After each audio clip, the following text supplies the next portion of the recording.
assuming you haven't signed an NDA on any of these, but are there any, is there a story, or is there anything that really springs to mind of, you've already mentioned one with the bakery, but how you've sort of helped a founding team with putting a structure in place, and how it's been really beneficial to them?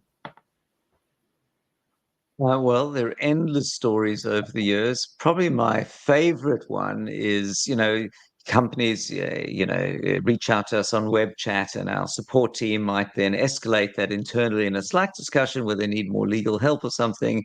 And probably the best example of needing a founder agreement was somebody messaged us saying, our CTO is currently in prison on charges of attempted murder after a drug deal went wrong. What should we do next? And I, my slightly, scathing reply was, they're a bad leaver. So for those who don't know, that you've got, when you do a founder agreement or an employment agreement, and people get shares with vesting, this means if they leave in 3 years or whatever, they have to give back some of their shares.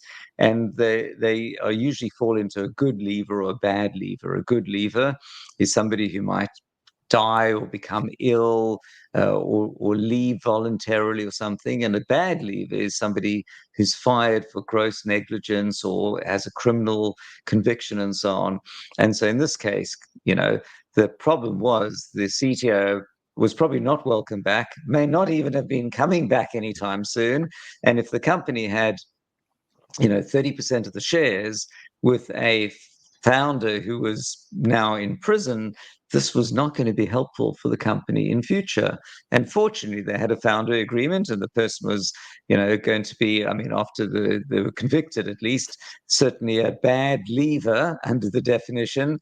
Then it means they would lose their shares. Whether you can debate whether this was right or wrong, but the point is the company could then go off and find some other CTO and would have shares for them and so on as well. So that was definitely quite a graphic example. And when you hit up on WordChat, CTOs in prison after attempted murder and a drug deal gone wrong. So, okay, that's weird. Usually it's a minor spat about the value of a share price or something. So, yeah. No, that's a superb story.